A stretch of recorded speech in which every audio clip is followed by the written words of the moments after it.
as we speak, the Constitutional Amendment Bill is yet to be published. And yet it has got timelines in the Constitution. You can't vary those timelines.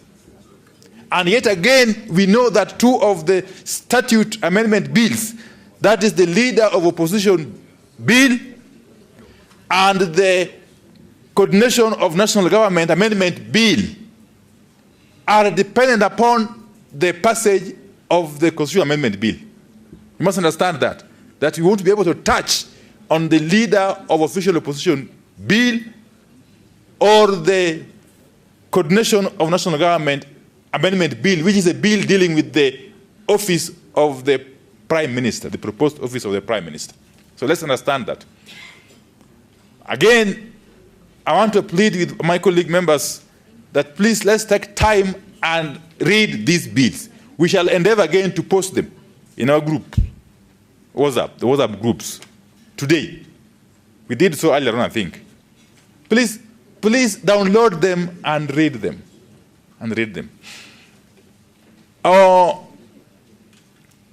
The entrenchment of funds, there are only 3 funds that we are entrenching in the Constitution, for clarification, for clarity. The NGCDF Fund, the Affirmative Action Fund, and the Senate Oversight Fund. The World Development Fund is not being entrenched in the Constitution because we realized during NADCO proceedings that there's already a clause in the Constitution that provides for such funds at the counties. What we agreed is basically enact an ordinary legislation at the national level to deal with the management of those funds in the counties and in the wards.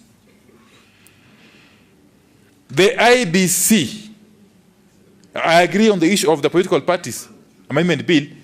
The proposed commission, I agree with the members who have spoken before me. We shall have to align it, to realign it rather, so that either of the chair or vice comes from the two coalitions. On the IBC amendment bill again, what is envisaged is that once the bill becomes an act of parliament, the current panel will stand dissolved. We have, however, given them a window, the members of the current panel, to perhaps reapply under the new law once it's enacted.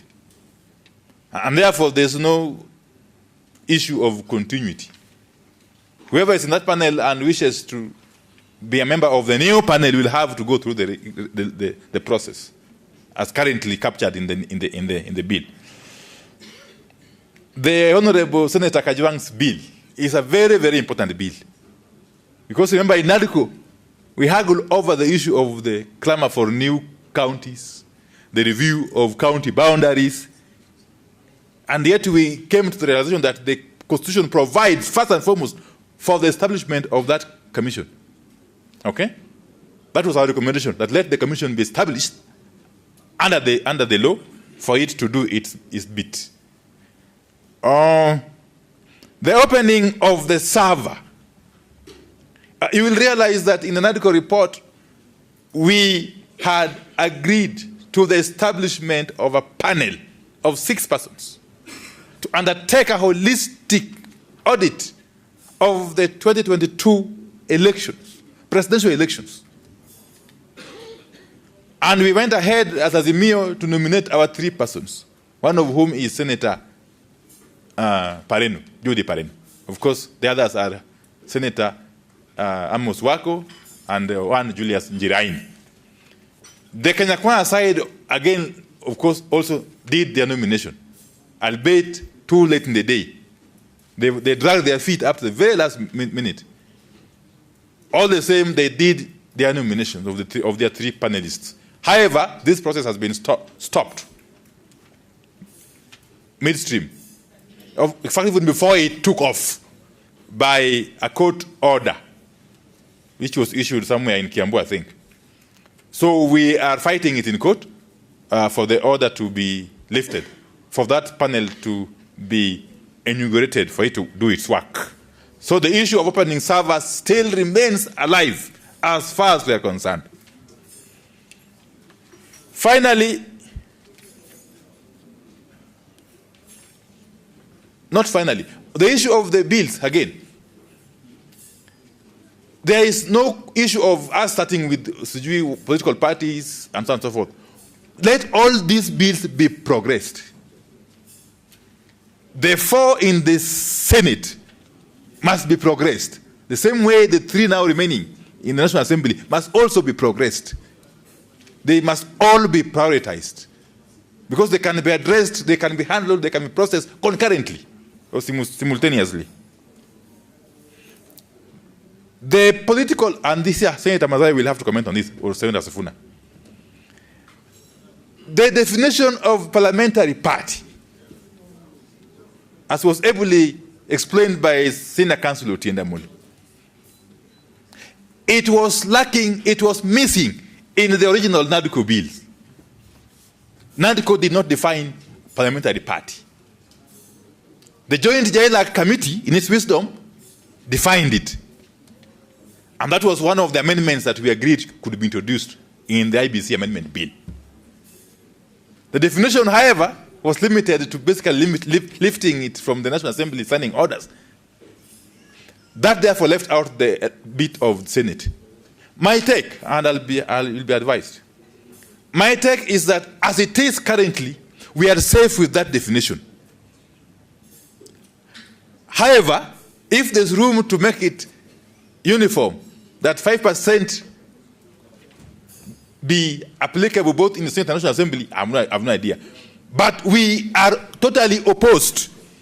But we are totally opposed to the idea of tampering with the current situation in the Senate, which is that a parliamentary party is a party with a minimum of 10 senators, from what I understand. Any attempt to bring down that number would create problems. Okay?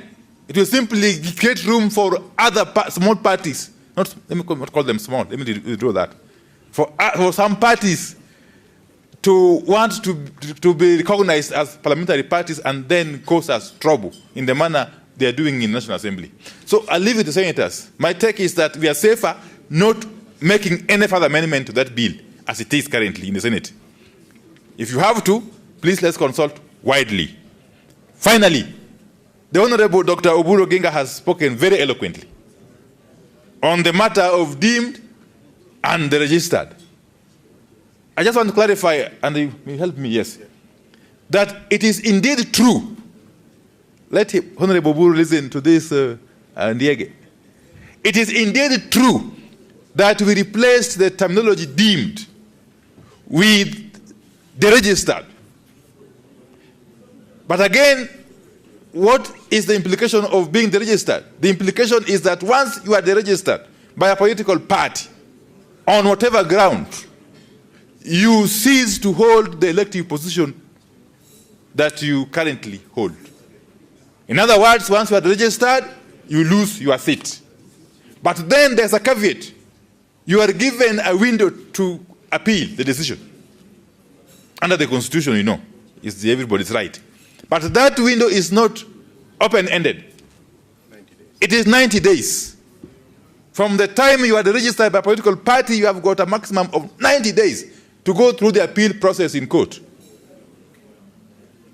Okay? That therefore doesn't create the usual mischief of people keeping us in court forever.